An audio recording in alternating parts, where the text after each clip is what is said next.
Hi everybody.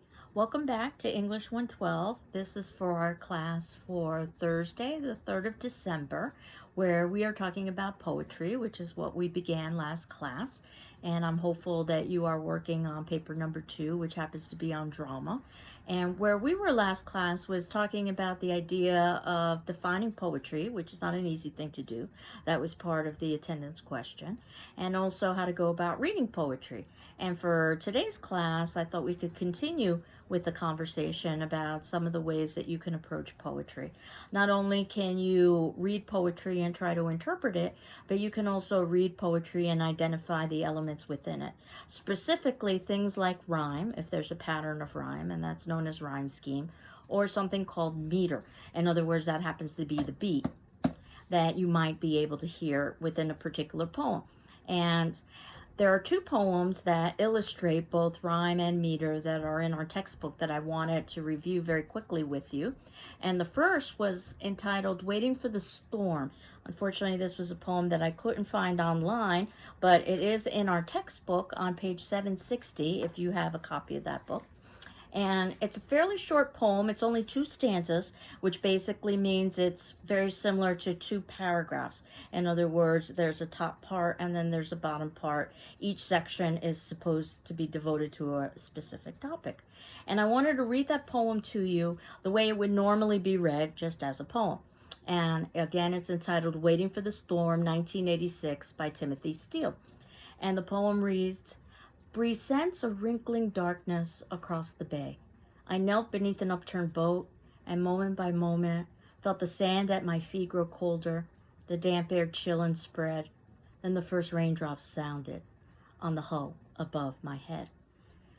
And when you read the poem that way, you may not necessarily hear the beat, but there is a very deliberate choice with word arrangement so that it has a beat.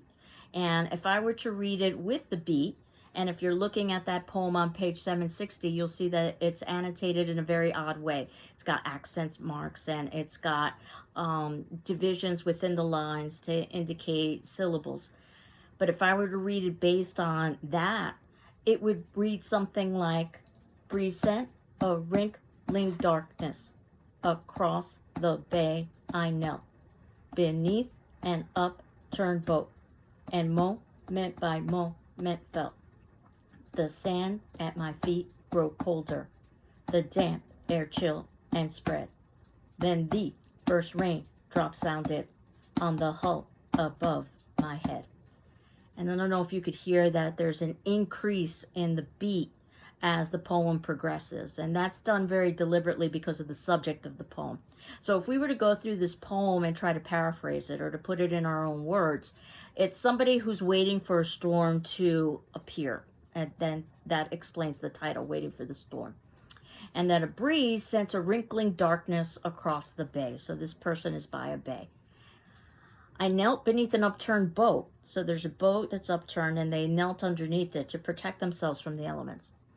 And moment by moment felt the sand at my feet grow colder. In other words, the weather is changing. So now you can feel the change in temperature in the sand. The damp air chill and spread. In other words, the air is also becoming cold and damp. Then the first raindrops sounded on the hull above my head. If you remember, this person went under the rowboat in order to get shelter. So this is where they are able to hear the raindrops on the boat. And the beat of this particular poem is supposed to mimic raindrops on a roof. So this is the deliberate reason why this author chose this particular beat. So if you can make a connection between what's happening within the poem and the structure of the poem, then yes, include that in your argument. But if you are just merely making an observation about the structure and you can't in any way connect it with the analysis of the poem, then it's not very useful. It would be very similar to my going through a sentence and diagramming it. In other words, indicating all the parts of speech in that sentence, how many nouns and verbs and adjectives and so forth. And then saying nothing else, because the response to that would be, well, yeah, so what? Now, if I could make an argument, for instance, and say that the pronoun I is used several times in this sentence, and that indicates how self-centered the character is because they're always talking about themselves, well, now we can see how we could use a part of speech in order to be able to defend an argument about analysis. So if you can do that, definitely do that. But don't necessarily think that what you should do is go through a poem and identify its structural elements and stop there. And if you can't find a way to connect the structural elements with the analysis, then skip the structural elements and go to the analysis itself. And in terms of thinking about rhyme, this is a poem I was able to find online, so there's a link in the notes below. But this is also on page 777, and it's called Upon Julia's Clothes. Also a very short poem that happens to be 2 stanzas. And the poem reads, Upon Julia's Clothes by Robert Herrick, 1648. When as in silks my Julia goes, then methinks how sweetly flows that liquefaction of her clothes. Next, when I cast mine eyes and see that brave vibration each way free, oh, how that glittering taketh me. And if you are looking in the text, or if you're looking, well, if you're looking at the text, you'll see that what they've done is they've also annotated this poem to indicate the pattern of rhyme. If you're looking on the website at this poem, you probably don't see these annotations. But what you are seeing on page 777 is that at the ending of the first 3 lines, the letter A is used. And then the next 3 lines ends with the letter B. And basically, this is the way to determine the rhyme scheme or the rhyme pattern, that we begin by using letters of the alphabet, and we start with the first letter of the alphabet, which happens to be an A. So the first rhyme is identified as an A. And the way you determine the first rhyme is what is the last word of the first line. And then any other last words of any of the other lines, if they rhyme with that, that's known as an A rhyme. And then if you've got a new rhyme that doesn't rhyme with anything else yet, that goes to the second letter of the alphabet. That happens to be a B. And then anything that rhymes with the B, you would identify as a B, and so forth and so on. And this was something that we talked about with the Sorrowful Woman when she was contemplating a sonnet and thinking about, well, maybe I can write something that's A, B, A, B. In other words, every other line would rhyme.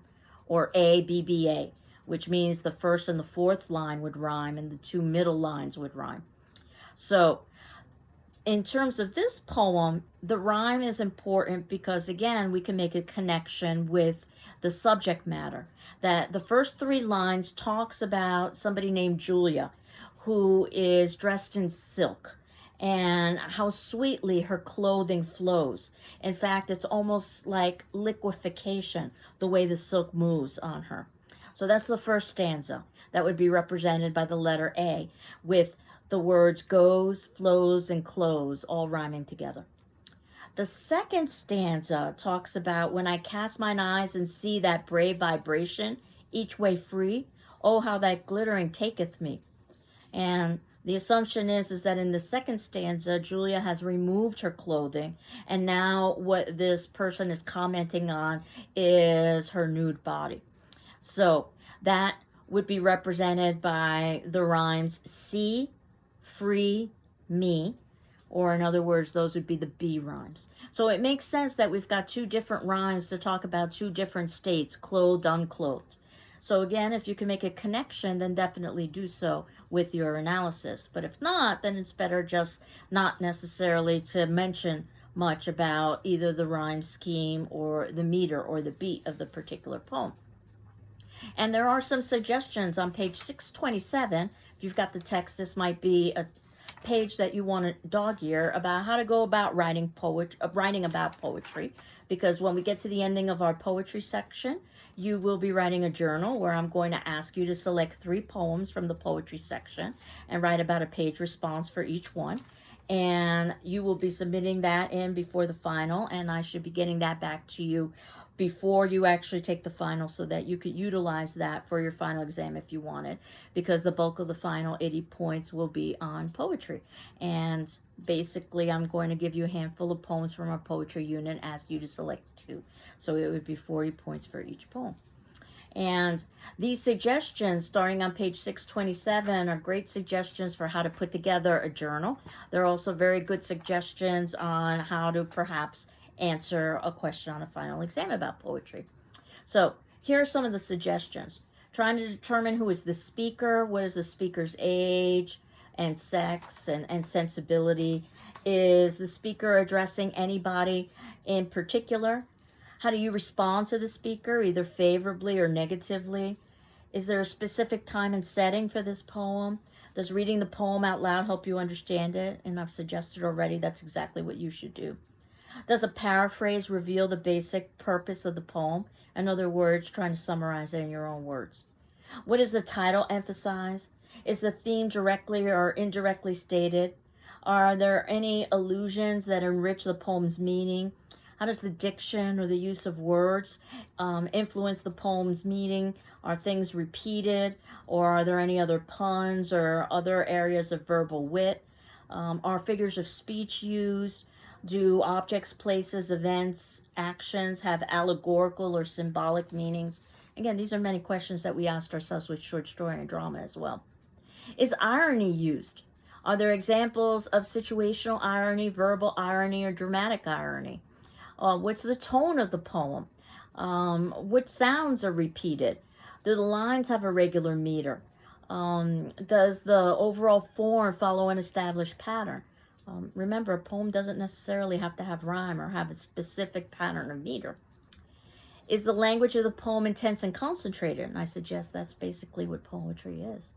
Did you enjoy the poem? And why or why not? Is there a particular critical approach that seems appropriate for reading this poem? How might biographical information about the author help determine the poem's central concerns? How might historical information help you interpret the poem? To what extent do your own experiences, values, beliefs, and assumptions inform your interpretation? And what kinds of evidence from the poem are you focusing on to support your interpretation? So, as far as I'm concerned, we are now beginning the poetry unit. So any of the poems beginning now until we get to the ending of the poetry unit could be poems that you could address in your journal, or it could be poems that might be options for the final exam. And the first happens to be Shall I Compare Thee to a Summer's Day by William Shakespeare. And I wanted to begin with a Shakespearean sonnet. Certainly we could have begun earlier. I can't do necessarily the entire range of poetry, but I wanted to give you some selections of poems that I thought were significant in one way or another, much like I've done with drama. There wasn't any way that I could have done an overview of drama in the time that we had. And very similarly with short story, we didn't do an overview of short story. We just read a few short stories and used those as examples. So, Shall I Compare Thee to a Summer's Day, page 780, we have already established that Shakespeare's reputation has, if nothing else, withstood the test of time because of his great dramatic ability. And he's probably known best for his dramas. But he also wrote poems. And we do know that he wrote poetry and utilized that within his dramas as part of the dialogue. But he also wrote poems that stood on their own. And in fact, it's thought that he wrote most of those poems during the time of plague, where the theater houses would have been closed because it would have been too dangerous, or so it was believed it was too dangerous for large groups to gather. In some ways almost similar to our current time period, where we are encouraged to socially distance and not to gather into large crowds. What they didn't know was that plague wasn't spread necessarily through the air, it was spread through fleas. So that didn't necessarily prevent the spread of plague, but nevertheless, individuals would try to avoid large gatherings such as playhouses, and that would mean that a playwright like Shakespeare would have to do something else outside of writing or performing plays. And what he probably did was write most of his sonnets. And the sonnets are very stylized poems, which we talked about also in A Sorrowful Woman. They have very strict rules. So in some ways, they're very formulaic. But that said, there's nothing formulaic about Shakespeare. We also determined that the dramas from Shakespeare were formulaic. They followed rules. Comedy, for instance, had to be about love, had to have a happy ending, had to have music and dance within it. So the same sort of thing can be done for the sonnets, but regardless of the rules, that doesn't mean that Shakespeare didn't show creativity, which goes to show his ability as a writer, that he was able to follow the rules and still do unique and interesting things. And on page 780, we get perhaps his most famous poem, Shall I Compare Thee to a Summer's Day? And none of Shakespeare's sonnets were titled. So we refer to his sonnets either by the first line, or we refer to the sonnets by their number because they have been numbered by scholars. But Shall I Compare Thee to a Summer's Day is the first line of this poem. And in terms of a sonnet, you can see that it's got a particular length, 14 lines. So all sonnets are 14 lines. All sonnets have a particular rhyme scheme. A, B, A, B, C, D, C, D, E, F, E, F, G, G. So if we were to test this with the sonnet on page 780, day, the last word of the first line should rhyme with May, the last word of the third line. And temperate, the last word of the second line, should rhyme with date, the last word of the fourth line.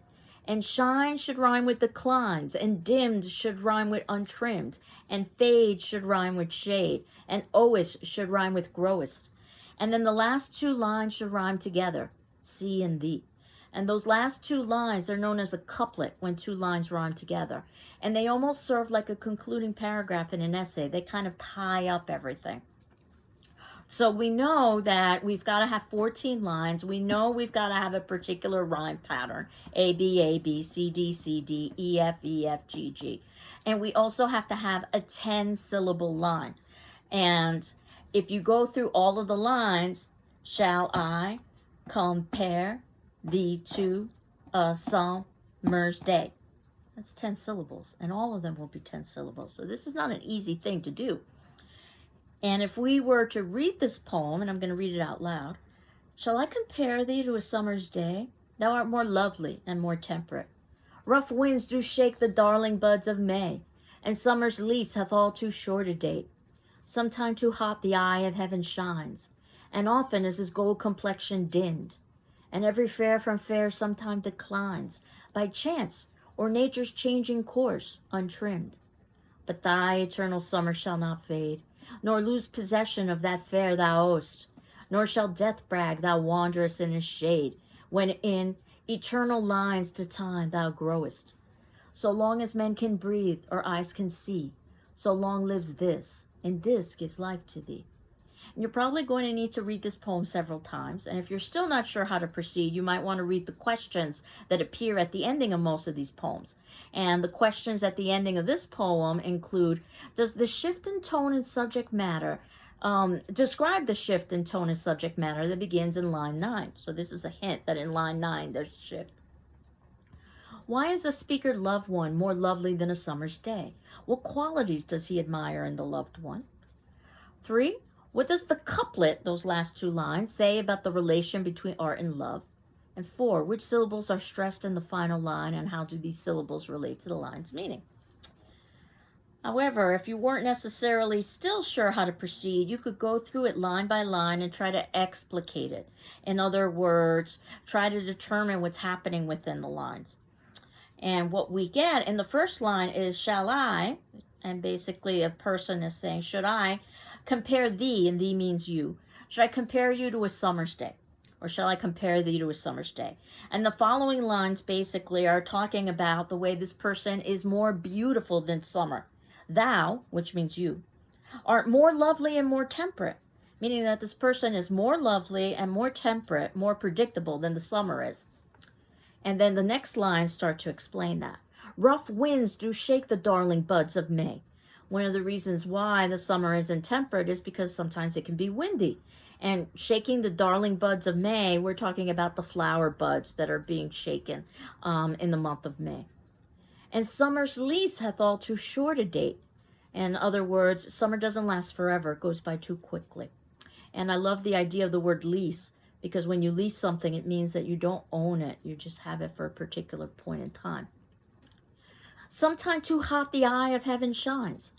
So discussing the eye of heaven, that means the sun. And often is his gold complexion dimmed. We're talking about heaven, or the eye of heaven, the sun. And the reason why his gold complexion is dimmed is because it could be cloudy. And every fair from fair sometime declines. And I know we think of fair in terms of justice, but at this time period, fair would have also meant beauty. Every beautiful thing sometimes declines. Or if you know the old fairy tale, mirror, mirror on the wall, who's the fairest one of all? And every fair from fair sometime declines by chance or nature's changing course untrimmed. So all beautiful things experience descent, either by chance, a terrible accident, let's say, or nature's changing course untrimmed, aging. That this is a reality we all have to face. But thy, or your, eternal summer shall not fade. That this person has an eternal summer. Even though we've already admitted earlier in the poem that summer is not eternal. So as we continue on and say that thy eternal summer shall not fade, nor lose possession of that fair or that beauty thou owest. And in this instance, we're given, at least in our textbook, a definition of owest, which means possess. So you won't lose the possession of that beauty that you possess. Nor shall death brag thou wanderest in his shade. Death is referred to as a he. It's personified here, giving human qualities. And the poet is saying here that death can never say that you are going to be there. Why? Is explained in the next line. When in eternal lines to time thou growest. In other words, this person will never be meeting death because they're going to live through eternity. So how is such a thing possible, you ask? Because we all die. And this is where the last two lines are so important. So long as men can breathe or eyes can see, so long lives this, and this gives life to thee. So as long as men can breathe or eyes can see, or in other words, as long as there are people alive, so long lives this. We're not told what this is.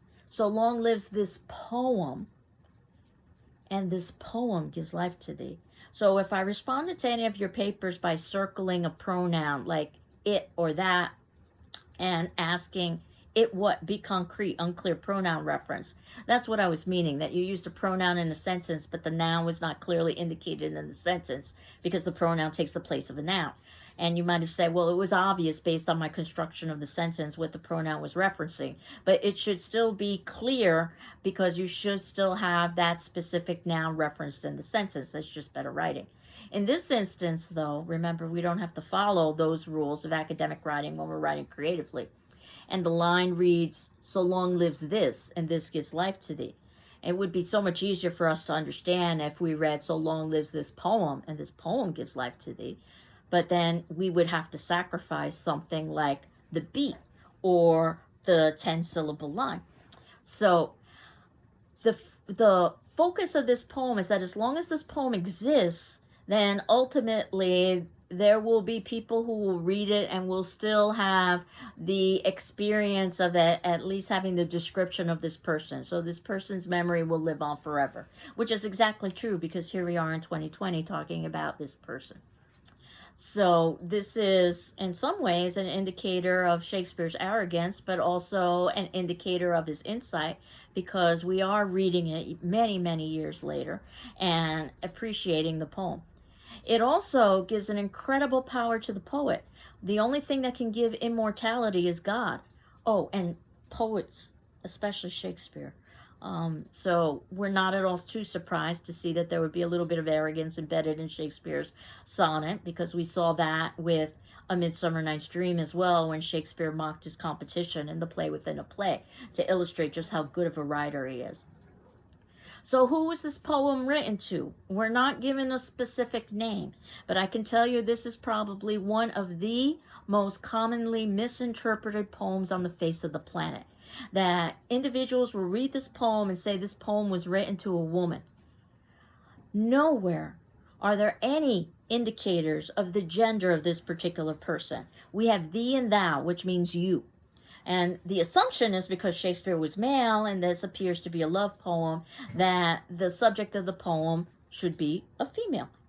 But at least according to what scholars have done, they've put together Shakespeare's poems and they've identified a group of poems that were mostly written to someone known as the Dark Lady because she had dark hair and dark eyes. Think Hermia in Midsummer Night's Dream.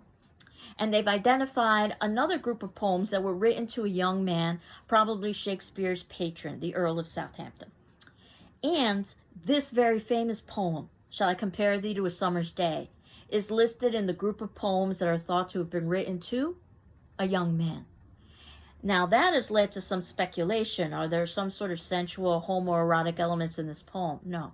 This is a poem of flattery. It makes a lot of sense to flatter your patron, since the patron is the individual who basically is providing you with financial and political protection. So if you get nothing else out of Shall I Compare Thee to a Summer's Day, it was not written as a love poem to a woman, even though it oftentimes is used in that way. And I think that's one of the brilliance of this. That's one of the brilliant elements of this poem, is that it's so general, it can be applied in a lot of situations. But it's thought to have been written a young man, Shakespeare's patron, somebody that Shakespeare wanted to compliment and talk about this person's beauty so that Shakespeare could continue to be in their good graces and receive their financial and political support. Shakespeare wrote over 100 sonnets, and obviously we can't read them all. So this is just a little taste of one Shakespearean sonnet. But if you're interested in Shakespeare, we do offer a Shakespeare class, and you can continue to read some more of his sonnets. But I wanted to move on to another poem that was written pretty much during the same time period. Shall I Compare Thee to a Summer's Day? It's thought it was written in 1609. And remember, we talked about that there's really nothing definitive about Shakespeare. Even the dates are sometimes good guesses by scholars and critics. But there's another poem, and this appears on page 647. And I'm happy to say that these poems for today I was able to find online with links, so that if you don't have your text, you can just click on the link below and get to that poem and read it. This poem on page 647, To His Coy Mistress, was written in 1681. So both were written in the 1600s. But it's a very different kind of poetry. The author is Andrew Marvell. I don't know if any of you have ever heard of Andrew Marvell before or not. A very famous poet, but certainly not as famous as William Shakespeare. And the kind of poetry he was known for, if Shakespeare was known for sonnets, Andrew Marvell was known for metaphysical poetry. So this was a particular style of writing that was very popular at the time. And the whole point of it was to try to outwit, to try to make absurd and ludicrous comparisons, to try to shock the audience. And I think you're not supposed to take this poetry seriously. You're supposed to take it with a grain of salt, because that was the intent of the poet, was to try to do something that would be completely surprising and startling. And I wanted to read this poem to you, which, by the way, is broken up into 3 pieces, not necessarily broken up into 3 stanzas. We don't have that large break. But if you're looking at the poem, you will see that about midway through the poem, line 21 or so, there's a slight indentation to indicate a shift. And then in line 35, there's another slight indentation to indicate another shift. And it works almost like a 3-part argument with a beginning, a middle, and an end. It's almost like an academic paper when we start to analyze this poem. To His Coy Mistress by Andrew Marvell, 1681. Had we but world enough and time, this coyness, lady, were no crime. We would sit down and think which way to walk, and pass our long love's day. Thou by the Indian Ganges side should rubies find, I by the tide of Humber would complain. I would love you 10 years before the flood, and you should, if you please, refuse, till the conversion of the Jews. My vegetable love should grow vaster than empires, and more slow.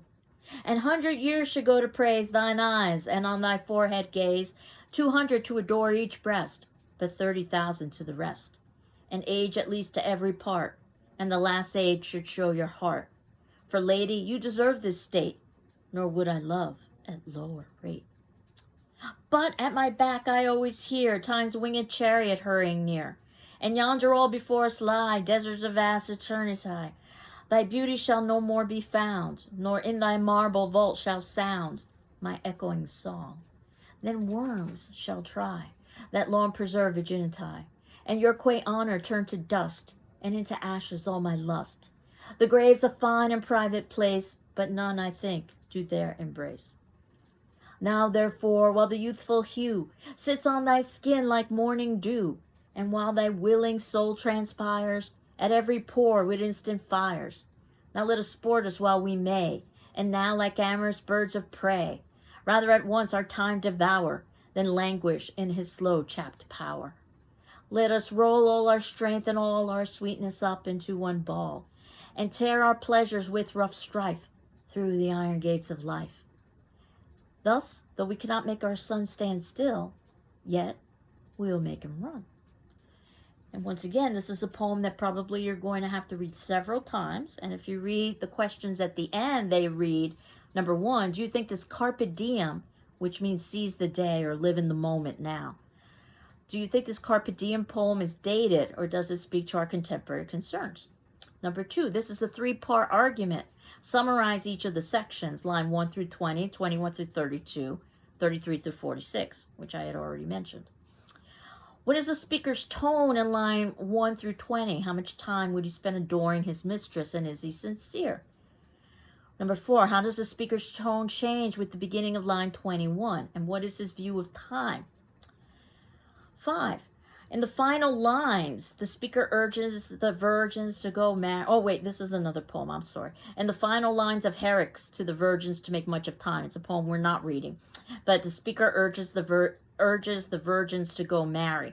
What does Marvell's speaker urge in lines 33 through 46 in this particular poem? And this poem is sometimes read as a vigorous but simple celebration of the flesh. Is there more to the theme than that? So if we were to go through this poem, and I know that it oftentimes raises eyebrows when I cover it with my class. The first part is basically talking about what the author would do if there was time in the world. And if there was no time, he would spend basically infinity praising the beauty of this woman. His coy mistress, coy means shy, and mistress means woman, but it didn't have the negative connotations that mistress does today. It doesn't necessarily mean he was having an illicit affair. It just means a female. Had we but world enough in time, in other words, if we had the time and the leisure, this coyness lady were no crime. You could play hard to get as long as you'd like. We would sit down and think which way to walk and pass our long love's day. We could spend decades, in fact, infinity, just talking about which path to take on a walk. Thou by the Indian Ganges side should rubies find. So she could go to India and search for rubies in the Ganges, and we're given a definition of that. It's a river in India that's sacred to the Hindus. I by the tide of Humber would complain, and Humber is a river that flows through England. In other words, she could travel to India, he could be in England if there was unlimited time. I would love you 10 years before the flood. And the word flood is capitalized to reference the idea of the biblical flood. That if time were basically limitless, I could love you before the biblical flood. You should, if you please, refuse, and you could continue to refuse me till the conversion of the Jews, until the Jews actually convert from their religion, which hasn't happened yet and probably never will happen. The idea is that time is infinite. My vegetable love should grow vaster than empires and more slow. And this idea, too, of vegetable, how oftentimes vegetables represent phallic symbols. So there is a bit of eroticism in this poem. And 100 years should go to praise thine eyes and on thy forehead gaze. You would spend 100 years praising this woman's eyes and forehead. 200 to adore each breast, 200 for each breast. Do the math, it's 400 just to praise the breasts. But 30,000 to the rest, 30,000 years to praise this woman. An age at least to every part. And the last age should show your heart. For lady, you deserve this state, nor would I love at lower rate. So if I could, I would spend all of this time giving you honor and praising you. Second part of the poem is the but. But at my back, I always hear time's winged chariot hurrying near. In other words, we don't have unlimited time. Time is wasting. And yonder all before us lie deserts of vast eternity, or you could read it As yonder all before us lie deserts of vast eternity, so that we could basically have the rhyme there. In other words, that yes, there will be eternity, but not in this world, only after we're dead. And at that point, the author says, thy beauty shall no more be found, nor in thy marble vault shall sound my echoing song. When they do reach eternity at death, this person will no longer have their beauty and will be in a marble vault. And in that marble vault, because that's where their course will be, they'll no longer be able to hear his song, his poetry. Then worms shall try that long preserved virginity, and your quaint honor turn to dust, and into ashes all my lust. This is the most surprising and shocking part of the poem. That not only is this poet talking about death, which you have to wonder if that's the best way to woo a woman, soon we'll be dead, therefore we should live now. But that if this woman remains a virgin, that her virginity will be taken by worms when she is in the grave, when she is a corpse. And think about the phallic symbolism of worms. So again, the idea is to shock and to try to be as witty as possible. I don't think it was meant to be taken seriously. And then finally, this section ends, the grave's a fine and private place, but none, I think, do there embrace. You can't have physical pleasure and an embrace in a grave. So now we're in part 3 of the poem. Now, therefore, while the youthful hue sits on thy skin like morning dew. In other words, while you're young and you look youthful, and while thy willing soul transpires at every pore with instant fires, while you still have desire and energy and enthusiasm, now let us sport us while we may, and now like amorous birds of prey, rather at once our time devour. And he talks about the idea of sporting or playing, but I think this poem also is sporting or playing with us. Let us sport us while we may, and now like amorous birds of prey, now like lovebirds, rather at once our time devour. Let us use up our time rather than time using us up. Then languish in his slow-chapped power. In other words, we can languish in time's power. Let us roll our strength and all our sweetness up into one ball. Let us become one, in effect. And tear our pleasures with rough strive through the iron gates of life. Usually we talk about the golden gates of heaven. He's talking about the iron gates of the world. Let's experience earthly pleasure now while we can, because time is limited. Thus, we cannot make our sun stand still, we can't stop time, yet we will make him run. And this idea here, we cannot make our sun stand still, this is also a wink and a nod to another poet who was writing during this time period, John Donne, another metaphysical poet, who also wrote about the sun and the idea of two lovers who were bemoaning the fact that their night would be over too soon, and ultimately the sun would rise and they would lose their opportunity for romance. So anybody who is familiar with this style of poetry would have recognized that reference of sun, and another very great metaphysical writer, John Donne. So again, this is a very surprising poem for many readers for a whole host of reasons. Though the Shakespearean sonnet is also surprising for many readers when they find out that it was probably written as Shakespeare's patron. So in terms of where we are with today's attendance question, I wanted to know, which poem did you prefer out of the two? Shall I compare thee to a summer's day, or did you prefer to his coy mistress, and why? And that'll be due on Friday, December 4th at 10 a.m. So I hope you're doing well. I'm doing well. And next class, we will continue on with poetry. Take care.